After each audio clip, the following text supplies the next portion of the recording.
Hi, Vinny. Hello, how are you? I'm okay, and yourself? Sorry for keeping you waiting. No problem. I never know. Yeah, I just had, Sometimes people want you to come in 15 minutes early, so I just figured it'd be better to be safe than sorry. yeah. No, I just had some technical issues getting on, but at least I managed to sort it out um, really quick. So, how you doing? How you I'm doing doing? awesome. How's life Oh, treating you at the moment? it is amazing. I can't complain at all.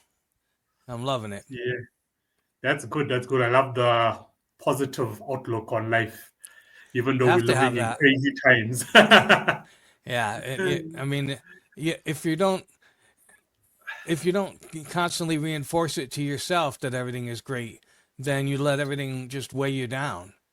And so That's it, by, huh? but if I just, anytime anybody asks me how I'm doing awesome. I'm doing great because it just reinforces it to me, if nothing else. Yeah, yeah, And it yeah. sets the tone for the conversation.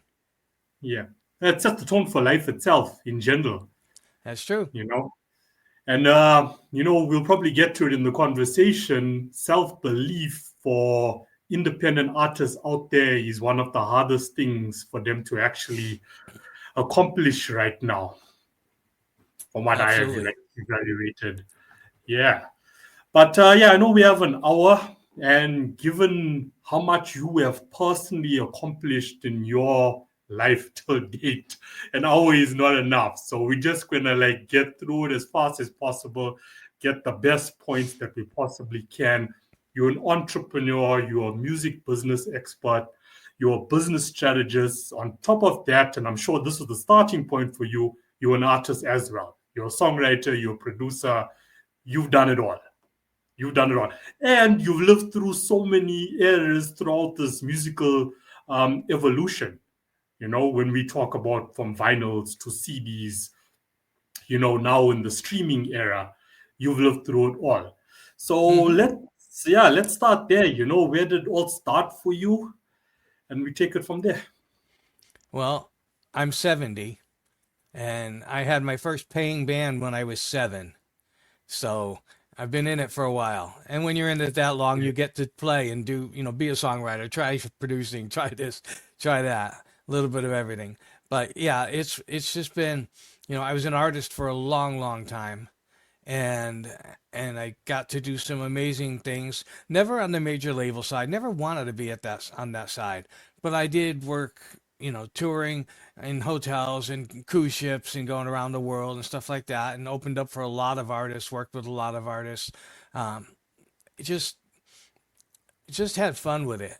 And then I had a medical challenge that kind of pushed me into the back end of the business, unfortunately, because I had gout and I couldn't. It's like arthritis, and I'd get it in my hands, I'd get it in my feet. They'd all swell up. I wouldn't be able to guarantee that I could play piano or play drums or anything like that. So I had to get out of it, and that's when I moved over to the business side, and mostly consulting to start with, but then artist management, booking. I did. I was when I was working on a cruise ship and we were there gone for 6 months, and my booking agent forgot that we were coming home. And so, even though I reminded him, and when I got back, there was no work for me. So he said, "Why don't you come and work in my office?" So I worked with him for years, and that's how I learned booking. And then I opened up my own agency when he closed his. And so yeah, I got to play in a lot of different areas, and I love that. I just it's not that I would get bored with anything, but I just have too many interests, and I I love being around all the different creatives and all the different artists. I don't like just locking myself in an office and not meeting people, not seeing people, not being in front of people. yeah. Like what you just said there, because of health issues, you couldn't play any longer like how you were playing. But you never lose touch with music itself. You just migrated, you just transition yourself into a different role, but still being within the music industry, where I'm sure there's people out there, who have had health issues and they can't play the piano or guitar any longer. And then they just go back or start now a 9 to 5 job. And it's miserable after that, you know, it's disheartening. So you just like turned it around for yourself. It's, it is a matter of attitude. There is a lot of accepting that, okay, I'm not going to be able to play anymore.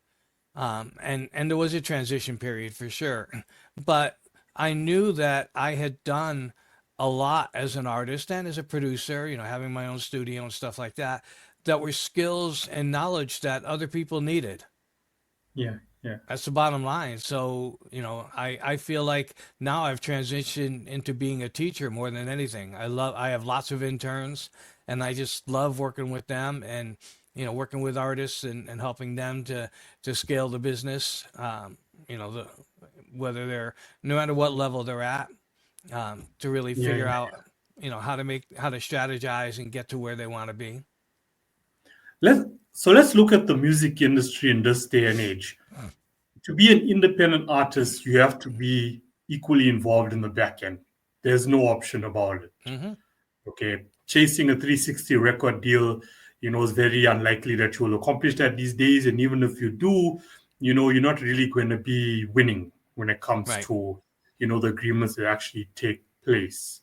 So even though you had to move into the back end, now it's a necessity for independent artists. Do you agree with that? And do you want to elaborate on that a bit? I think artists need to know how the back end works for sure. They have, because otherwise they, don't collect all the royalties that they're due because they didn't register their songs and things like that. They get scammed, they get ripped off if they don't know how things actually work. It's too easy to fool them into, yeah, I can market you and get you 100,000 subscribers, no problem. And, it's all done with bots if it ever happens at all. And so, yes, you have to learn the back end of the business. But what I mostly find is that artists just don't know what's available to them. Yeah. They do the same thing over and over again because that's all they've ever been taught. And I'll just give you an example. You got soft ticket gigs and you have hard ticket gigs. Soft ticket gigs are where they have people there and they're looking for great entertainers and you don't have to be a draw. Hard ticket gigs are where you have to be the draw. So most nightclubs are hard ticket gigs and that's where bands go after and that's where artists, go to play. And that means they've got to sell tickets or, get a piece of the door or whatever.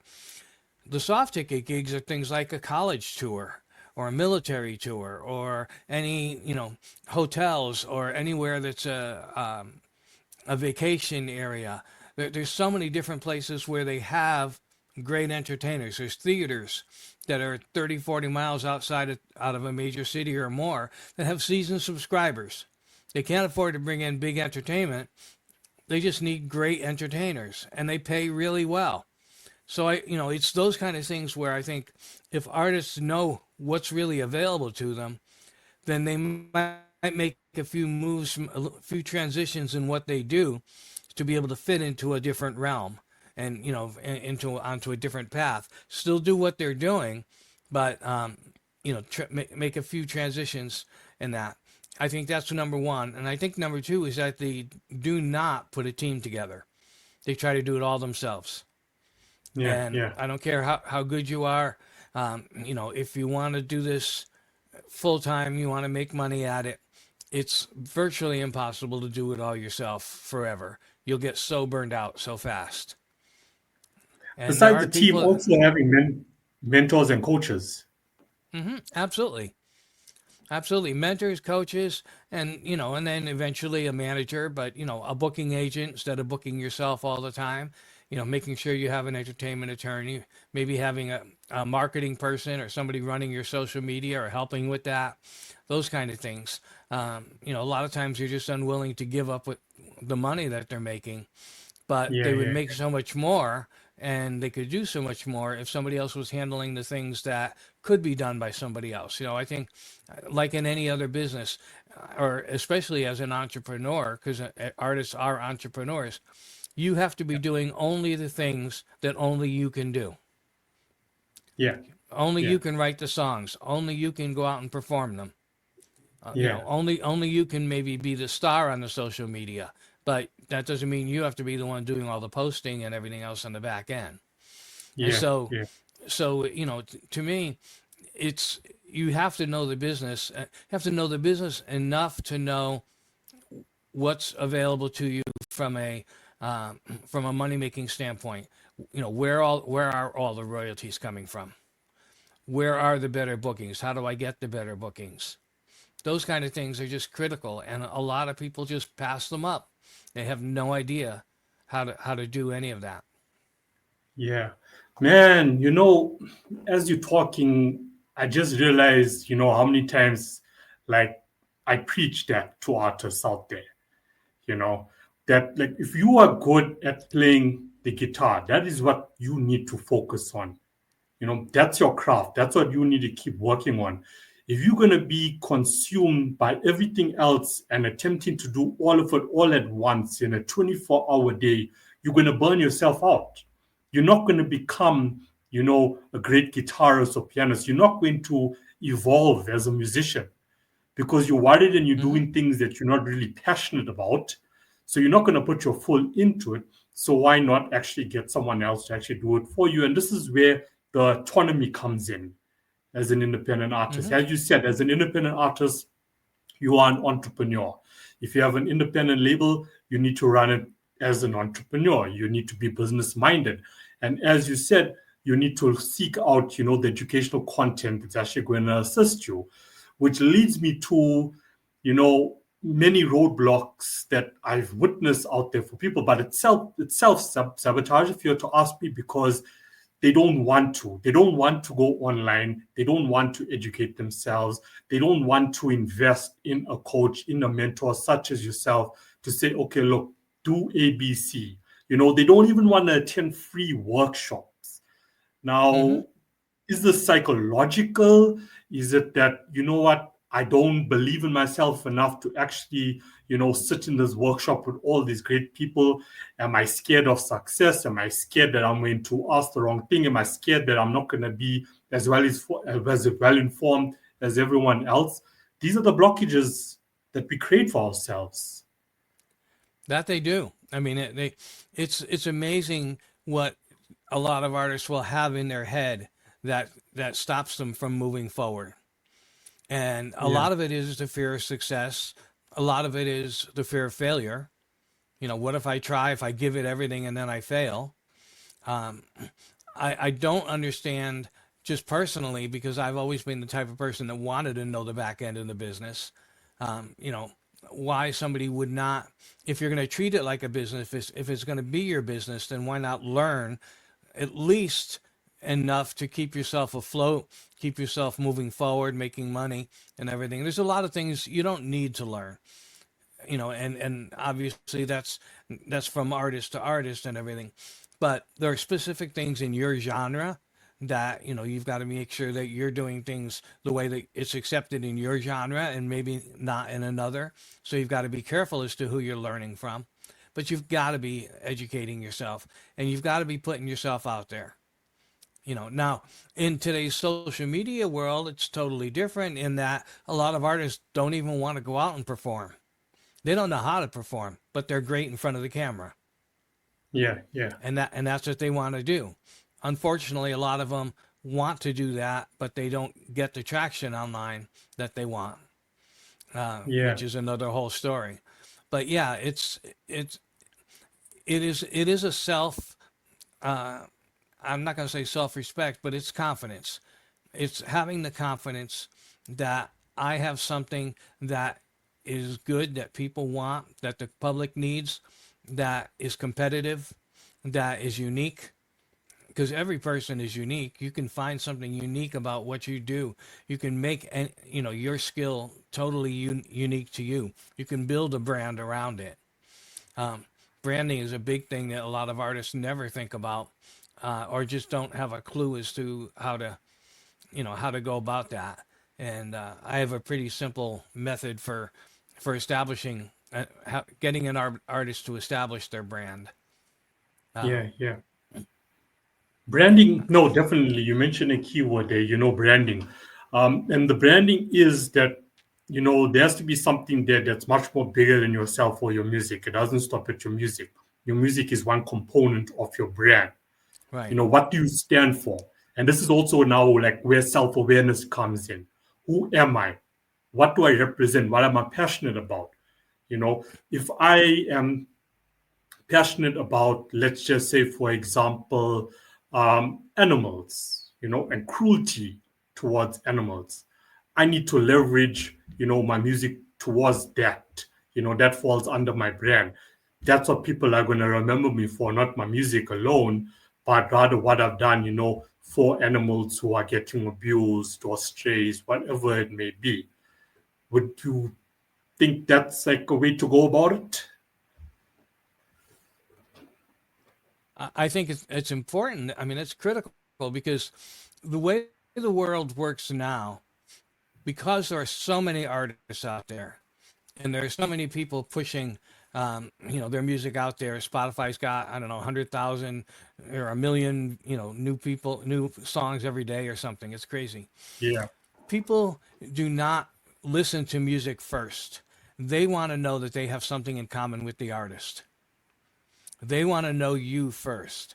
And it doesn't mean you have to go out there and do this great expose on yourself. But like you said, what are you passionate about? Because what will happen is people who are passionate about the same thing will give your music a much better chance. They will listen to it. They'll listen to the lyrics. When I'm on Spotify every Friday, I get my release radar. 30 songs that Spotify says you're probably going to like these because there's 15 artists that release new material that you follow and 15 that we think are like that. And I'll sit and I'll work, and that'll go by in an hour and a half or so. And very seldom does something strike me so much that I will stop a new artist. I will stop and research them. Music has become very passive. It's become very background in that situation. So if there's an artist that is singing about animals, and that's something that I'm passionate about, that's going to catch my ear. If I'm scrolling through social media and I see somebody is interested in baseball, to me personally, that's something that I want to know. I want to know more about, and I will give them the benefit of the doubt. I will look into them. I will look at their website, whatever it takes to get to know them, and then I'll listen to their music more closely. So I think fans, they really want to have that connection with artists. And without that connection, you just become elevator music. I don't care what kind of music you're doing, you become elevator music. It's an intimate relationship. We live in a world now where it's not about what people are thinking, but it's about how people are feeling. And Right. that's what you need to tap into as an artist. Are we relatable to what people are feeling at the moment? Can we connect with them even though it's virtually? Mm-hmm. Those are things that you will have to like really. But also, it comes down to how mainstream culture has also been. you know if we're going to keep getting consumed by mainstream music and be influenced by that as independent artists, we are like subconsciously, indirectly also losing who we are. Mm-hmm. Just because artist A now, who's a mainstream artist who's signed by this label, is doing ABC now, that's my vision now. That's where I want to be. So I'm going to do everything that that person is doing, not realizing that all that that person is doing is getting them richer each day by you That's right. actually, you know, doing what they're doing. You need to be the first you. Right, right. For the last 20 years, I've been in Nashville, and so many songwriters come in and they're saying, well, I want to write exactly like that hit that's on the radio because I love that. And it's like, those songs were written a year ago. That theme, that's all passe. You've got to be writing what's going to be happening 6 months from now, a year from now, because the artist is going to cut the song now and release it in November. And you've got to be thinking of the industry in that way. You yourself can't be copying what's out there now. You've got to be the one that sets the trend, sets a new trend, does something different. Otherwise, you just blend in. You just become a copycat, and there's Yeah. nothing that makes you stand out. Nothing Yeah. makes nothing, no reason for people to follow you. 100%. 100%. Once again, be the first you, not the second somebody else. You Absolutely. know, it's like, and I mean, that's not hard to, do, because your starting point should be your local community. Start with your local community. How are people feeling in your local community? They're going to be your first set of fans, you know? Hmm. Start there and then you grow from there. Exactly. You build on it. I have three questions that I always ask artists um, when they're establishing their brand. The first one is when somebody comes to your show and they have an experience and then they're going to leave and they're going to get on social media. What do you want them to say on social media? It's up to you to dictate what they're going to say by the show that you put on. Yeah. That's the brand that you're establishing. You want them to say this was the most high energy, dance type of show I've ever been to. It's great. You've got to set that up by creating that atmosphere through the whole show. You want them to say, "Boy, that was an emotional roller coaster." Great. You've got to set it up to be that way. If somebody, anytime that somebody sees your picture, sees your name, um, sees, is scrolling through social media and sees the beginning of your post, they know it's you. What do you want to be in their brain? What are they going to be thinking? That's what you've got to keep reinforcing with every picture that you put out, every video that you put out. Everything that you do is reinforcing that feeling, that image that you want people to think about you. And that's critical because that's where you get the consistency. When you think of any big artist, you say Lady Gaga, you know what she stands for, you know what she loves, you know what her music sounds like, you know how she dresses, you know everything about her, and you accept all that because you're a fan, or you're a fan because you accept all that. So every independent artist has to do that too. And then the last one is just when somebody listens to your music, how do you want them to feel? Do you want them to feel like, they're mellow and relaxed? Then your music has to be that way. If you want them to feel energized, then your music has to be that way. You can't have energized music with really depressing lyrics. Yeah. That's not Yeah. gonna convey the feeling that you want. So you've got to be consistent with all of that. So, and it doesn't mean you have to even stay in the same genre, but the feeling that you emote has to be consistent.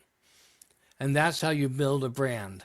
Because then if you make all three of those consistent, somebody comes to your show because they know the music and they like the music, and then you deliver on not just delivering what, the CD, or exactly what you put in on the radio or whatever, but you create a show around it that is emotionally charged, and it's something they can't get anywhere else. Then they're going to build your brand for you. They're going to get on social media and talk about it. Same thing when they get on social media and they see you scrolling, they know exactly what to expect, and they're going to share it. Yeah.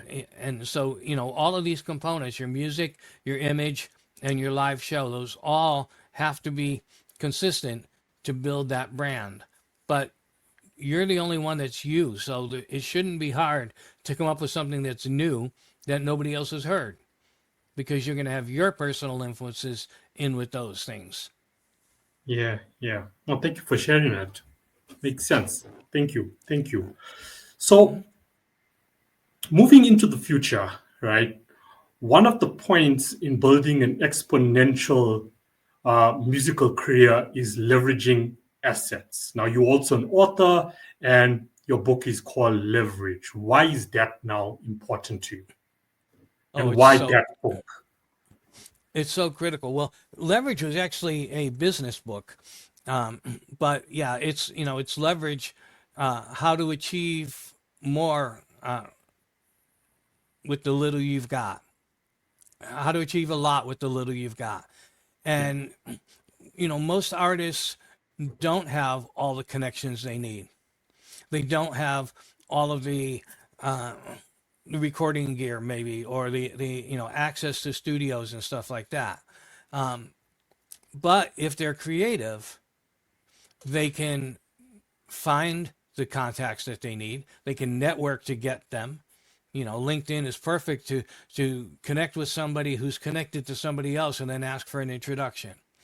Um, you can, definitely leverage, if you're a singer and you don't have a studio of your own to do recording in, you can sing on somebody else's demos in exchange for them, writing for you or recording you. So you're leveraging whatever you do have. You're a songwriter and you want to make money off of it, you could write jingles. It shouldn't be beneath you. You're still Yeah. using your talent, you're using your skill, and you can make a lot of money. You could be writing for sync. There's so many different things. I wrote an article once on how to leverage your recording studio to keep it busy, and it was filled with things like, if you got a studio and it's empty, why not invest in an artist? Why not create content that's music beds for film and TV? And I had a whole list of things. MySpace even called me up and put it on their website, because the idea of leveraging all of the assets that you do have is foreign to a lot of artists. They think, sorry, they think that if they don't have, if they don't have the studio, then, oh, poor me, I'll never get there. And they get defeated way too quickly. And Yeah. all entrepreneurs are this way. They start something and they hit a wall, and instead of saying, okay, who do I know that's climbed that wall before? Let me tap into them. Who do I know that's got family in that business? Who do I know that that might have gone to school for that, even though they're not doing it now? And then you start leveraging the communities that you have. One of the big things that artists never do is leverage their fan base. You're going to go on tour. Why not have your fans recommend venues for you and make introductions if they know them? I mean, Mm. it's Yeah. much better Yeah. than just cold calling. And they can tell you which ones are safe and which ones aren't, which ones are a good fit for you and everything. You're leveraging the assets that you have. If you've got a church, if you go to church, you've got a church community that you can leverage. If your son belongs to Boy Scouts, you've got all of the parents that you can leverage. If you went to college, you've got an alumni association you can leverage. And Yeah. people just don't think about all of the tangible, intangible assets, all the relationships that they have, all the ideas that they have that they can leverage. It's just critical that you kind of do if you can do a written inventory, it's even better, because that's what we talk about. But at least have a mental inventory of, okay, if this is my goal, these are the steps I need to take. These are the things I don't have in order to take those steps. I need to have this. I want to write a book. Well, who do I know that knows how to get a book published? Who do I know that can proofread my book? And you can leverage. I had a client, a coaching client, and this was during COVID. He said, I can't pay you anymore because my wife lost her job as a teacher for a while. And I said, what do you got to trade? And he said, the only thing I have is a riding lawnmower.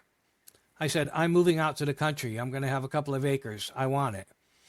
And I traded my coaching for his riding lawnmower. Okay. You've got skills that you can trade. You've got talent you can trade. You've got knowledge Yeah. you can trade. You've got contacts you can leverage. Contacts you can trade. You offer to make a connection for somebody else. That's money in your bank. That's Yeah. that's that's Yeah. credit in your bank. And so you have to think that way. As an independent artist, you're not going to do it alone. But you can leverage even just another artist on social media that you duet with, and you're tapping into their follower base, and they're tapping into yours. Yeah. 100%. You know, the mindset is like, okay, if I'm an independent artist and I'm starting out, you know, I need to now get the finances to buy all the equipment I need. As an example, when you don't, I look back at my story, because I first tried to put like a team together, and this was throughout the COVID period. And then it wasn't working out because there was so much anxiety at the time.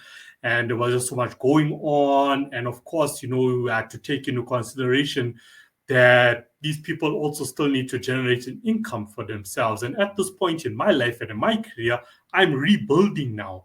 So the sacrifices that I had to make and still make today, I couldn't, expect it from them as well, because they also had families to see to. Mm-hmm. But leverage was so important. I thought to myself, okay, cool.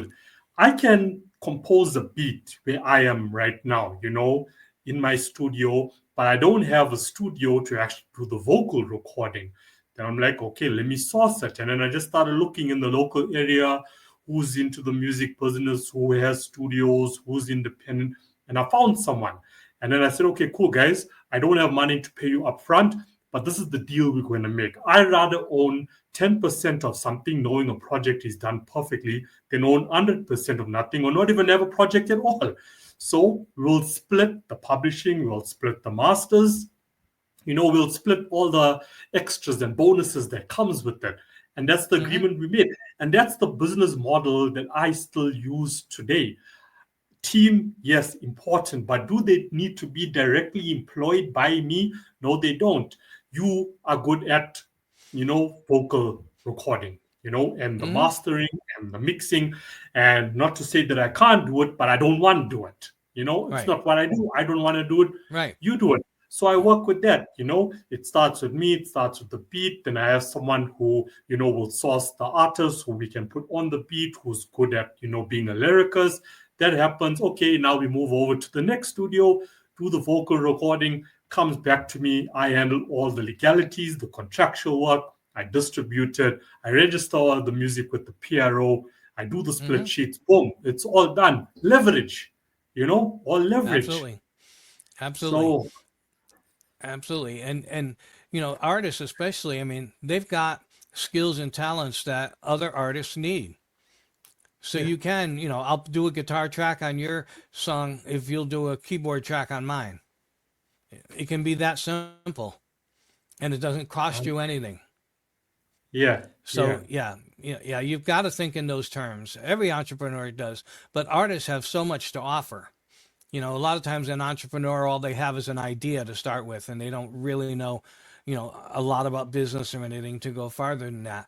But if you're an artist, you've got skills and talents that other people need, and you could trade them for anything. You could go to um, you can go to a store and you see a suit that you want, and you can go to the boss and say, I can't afford the suit, but if you've got a wedding coming up, I'd be glad to play it for free. yeah, And 100%. get and get your $1,000 suit or whatever. I mean, Yeah, that's sounds kind of extreme, but there's no reason why it couldn't work. yeah. You got absolutely nothing to lose by trying. Yeah, yeah. You're creative, That's create right. That's opportunities. right. It's exactly it. Create opportunities. I'm an artist manager, and that's the biggest part of my job. Okay, here's the strategy. Here's what we want to do. Let's get a strategy together.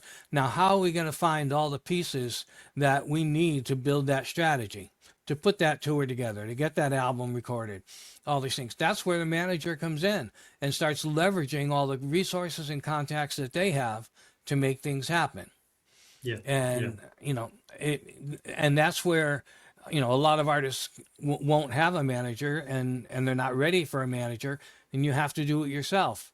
But that's where the best managers really earn their pay. yeah, yeah. Because they know how to leverage the contacts, the resources, the people they know, the things that they know, the information that they know how to get whatever it is that you need. 100%, 100%. Okay, so let's jump now like into your businesses. We can start with Indie Connect. What is that about? Indie Connect is basically artist management and artist consulting. Like I said, what I've found is that most artists just don't know what's available to them. And so I really love to work with artists and help them build what they want, get to where they want to go. And sometimes that's in a management capacity. But most of the time, you can't manage too many artists because that's very time consuming. Um, but it's consulting and helping them to get there. I also consult with teachers or parents who have talented kids who the parents don't know the industry, and I'm my biggest fear is that people get ripped off. Yeah. I hate seeing it. I've seen it way too many times for thousands and thousands of dollars, and I vowed to do whatever I can to avoid that, to keep people from doing that. And I started doing it by consulting and everything, and then I went into Cartney, which we can talk about, but because I wanted to reach more people with the same messages. But Yeah. yeah, that's basically IndieConnect is doing that. It does get involved in other stuff. Like I have a somebody wrote a rock opera that's a telling of the nativity story, and I'm helping to market that to get it to some theatrical agents and things like that. Um, but yeah, it's mainly consulting and management. Yeah. What I love most when I was on the website is like what you just mentioned, educating parents. There's a lot that needs to happen there. Mm-hmm. That I do know. That I do know because you have a talented child, but you don't know what to do with the child. And then at times when you're so overwhelmed about what to do with the child, you're like, you know what, leave that, just finish school, you know. And at times that, it's because the parents just don't know what to do. How do I Mm-hmm. go about this? All he or she wants to do is play the piano. They're brilliant at playing the piano. And then you know, I don't want to stereotype here, but like the mindset is like, you know what, it's a hobby. It's a hobby. Not knowing, what can come out of it, that it can be a Mm-hmm. full-time career where you're really earning well. So I love what you're doing there. I honestly love what you're doing there. And with Indie Connect, is it international? Do you accept international clients? Sure, absolutely. The only thing I can't do, obviously, I don't know the laws everywhere, but the Yeah. business side of things is pretty much the same for everybody. You know, Yeah. so That yeah, is true. That is true when it comes to the music economy. There'll be a few differences, when it comes to like copyright, for example, but hmm how it all works, it's all the same. It's the really fact all the the, same. the fact that you and I can talk about it here and agree on everything that we've said so far shows that Yeah, it yeah, can be yeah, international for sure. yeah, no, 100%. And then you also have a business that focuses on e-learning. Yes.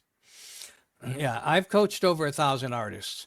And what I realized is that they all have the same questions, the same challenges, whether it's as simple as how do I copyright my song, which isn't necessarily that simple, but, how do I protect my songs? Or how do I, create my own tour? Or how do I get on a major tour? Or how do I get endorsed by a company? How do I get my first gigs? How do I, get bigger gigs? Um, I don't have all the answers, but I had a big enough network that I thought I can find the answers to all of these questions that people ask me. So Yeah, I started out with a list of about 750 questions, and then I started tapping into the people that I knew to anybody that's an expert in their area of the business. They don't have to be famous. I have famous people on there, but I've got like a video on how do you. A friend of mine was on cruise ships for 12 years. So how do you get those gigs? What do they expect from you? What's the pay like? How long is the contract? What are the no-nos? What just all of that kind of stuff that people need to know because if they're curious about it, or that's one of those soft ticket gigs where you want to go and make money. That's a great way to make money. Everything's paid for and you're getting paid and you get to travel the world. yeah, yeah, you know yeah, yeah. so how do you do that? So yeah, I've interviewed so far over 120 people. I've got over 100 and I got 187 videos with notes and everything on the site, and I've got more to edit, and I record new ones every week. Do you want And to mention the site and the process of, any artists out there signing up? Because I know it's also a subscriptions option. yeah, it's Cartney, Cartne. People ask me where that came from. I was trying to think of a name, and I was watching a Paul McCartney video. Uh,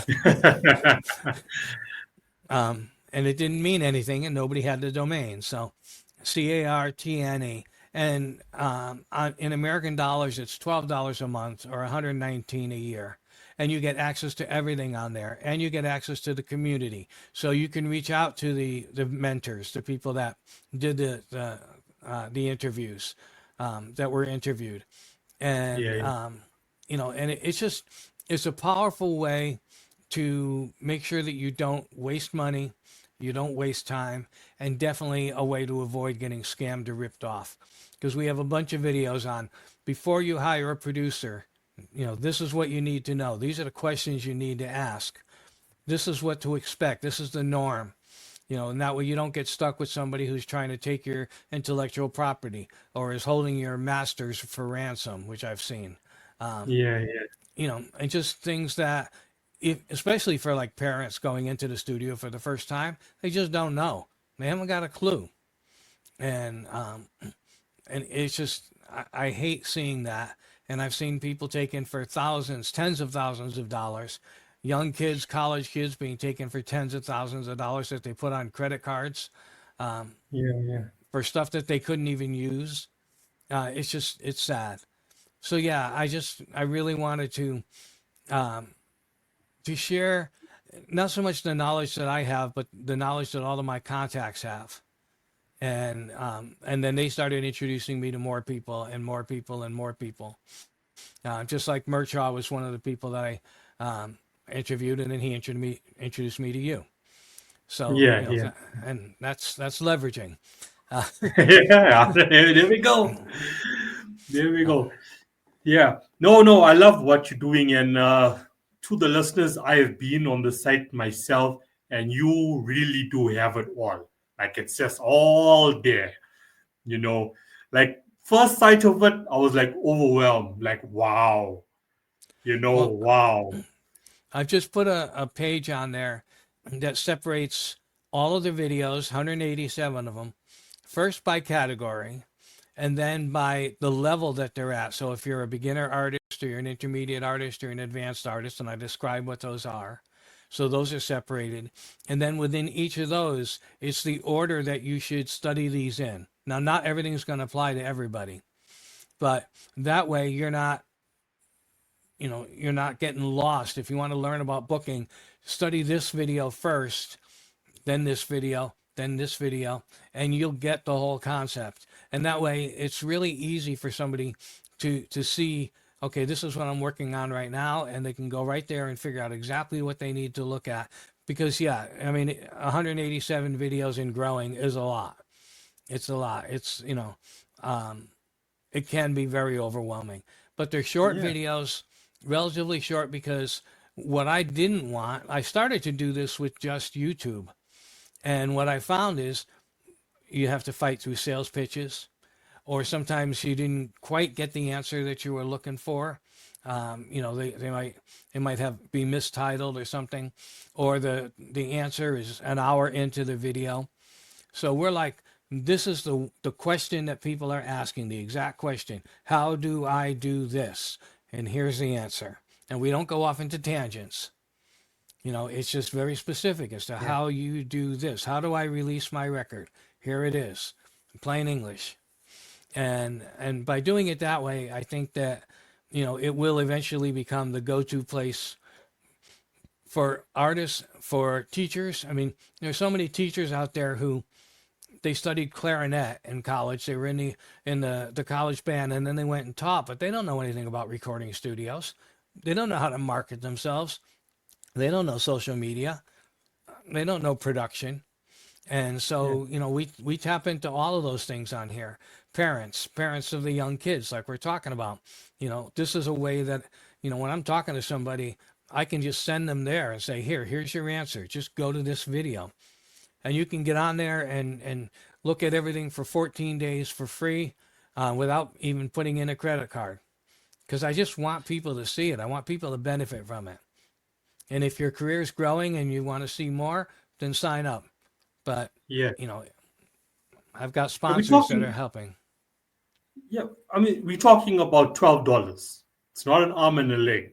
to gain industry knowledge that is going to really help you with the growth of your career. Yep. And as an independent artist, or you as an independent label, and you got a label team, there needs to be funds allocated, my personal opinion, each month towards education. Learning can never stop.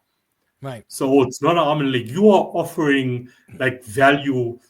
I mean, that other places is worth thousands and thousands of dollars. Right. You know? And the big thing for us is if something looks like it's going to be outdated, we take it off. We don't want anything that's not current, that's not relevant right now. Yeah, And yeah, so you are never going to be in a situation where you study something on YouTube and then realize the video's 10 years old and nothing in there is relevant anymore. yeah, yeah, You know, 100%. everything is relevant. I love how this conversation is flowing because you've used another keyword now, outdated, which I want to chat about in the next 12 minutes, give or take, that we have. Is we're now in this new era of the music industry. We got streaming 2.0. We got the narrative of now you need to start building communities, and all that is going to be now integrated into platforms such as Spotify, where there'll be another for your community now to get involved with you. Artificial intelligence is growing by the day. So, as someone who has lived through so many different eras, how can we prepare ourselves? There are certain things that never, ever change in the music industry. If you want to be successful, you still got to be a good entertainer. You still got to find the right songs, good songs. You got to write good songs. You've got to set up an image that people relate to. I mean, there's so many different consistencies that AI will never replace. AI is not going to go play at somebody's wedding. Not for a long time. Unless You it's a know, robot. well, yeah. I mean, you can have a hologram, and maybe down the road, that'll be something that they'll do because it'll be cheap enough. Yeah. But for most people, paying $1,000 for a wedding band is going to be, the max that they can do. And they want live entertainment. You still have lots of wedding bands out there, even though there are DJs. There's room Yeah. for everybody. Um, AI will never write a song about my life because I am the only one that knows what happened in my life. So anything that if I want to write about, sing about stuff that's personal, AI won't be able to duplicate that.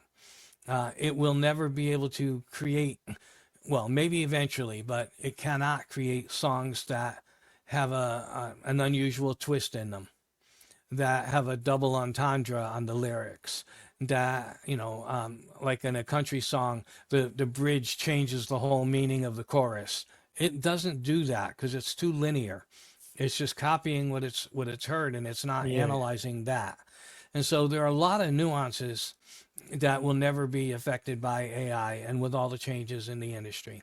Yes, there's going to be a lot of people that are affected. Movie scripts or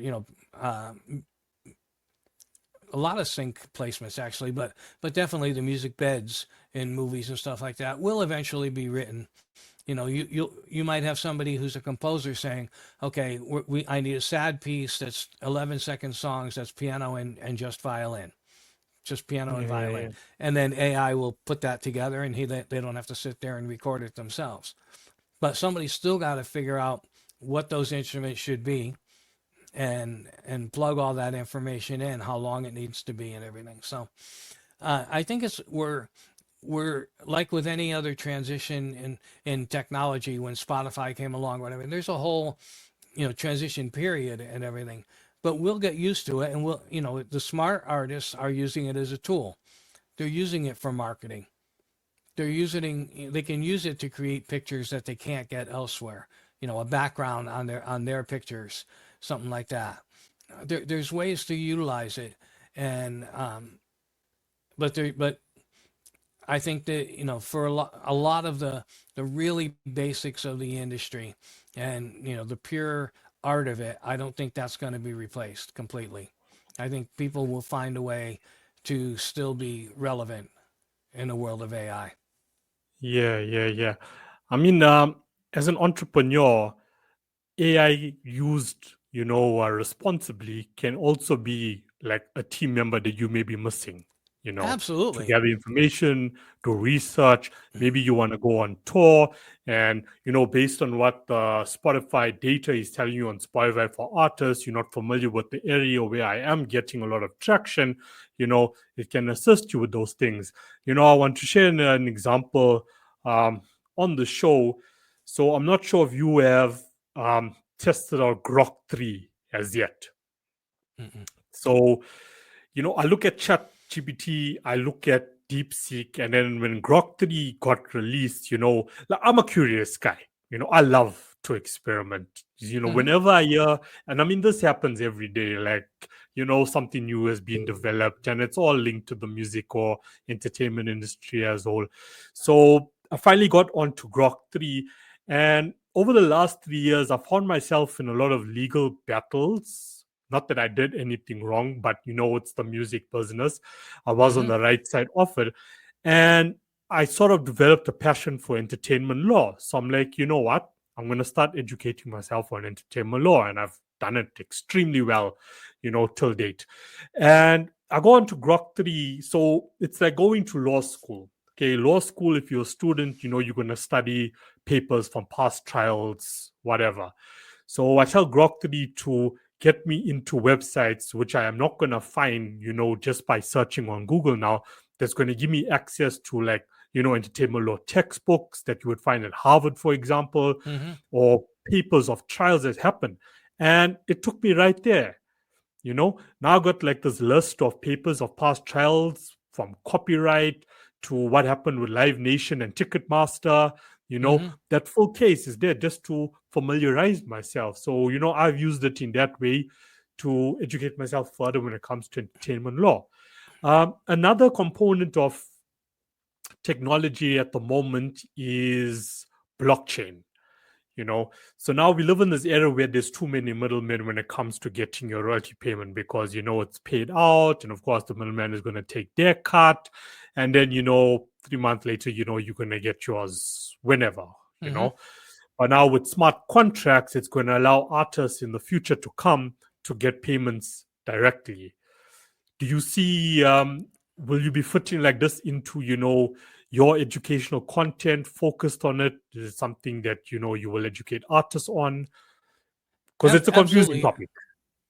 Yeah, I think the challenge has been that they haven't come up with a standard for all of the services that want to offer the blockchain. Everybody's trying to be the company that all the musicians in the world go through, all the music companies. Yeah, And there's a number of companies that have started it, but there's no standard yet set. And until that's going to happen, we're not going to see a whole lot of it. We'll see it on individual platforms, but it won't be where Spotify and everybody else are all tied into it. I've seen people try yeah. to do it, and but yeah, Well, when it's a very practical thing for people to do, of course we're going to educate people on it. yeah, That's no, what we're here 100%. for. Yeah. It's like, the way I see it is that Spotify, Apple Music, YouTube Music, Amazon Music, it's always going to be there. And we're going to see a lot of changes, as I said, part of the whole streaming 2.0 model. And, where an artist can build a solid community will be completely decentralized. When your Hmm. fans, when your community, contributes or pays to buy your merchandise or listen to your music, you're going to get paid direct, you know, Right. not 0.000 whatever per stream. you know, we, And and I think right now, for an independent artist, the smartest thing they can do is build a fan club that pays you directly. yeah, I mean, 100%, I've got the artist that I manage. We had an app. We have an app that sells. Well, anybody can download it, um, but you can join and get exclusive content and stuff like that. And she gets paid directly, there we and go. there's no middleman at all. Yeah, And and that's the way.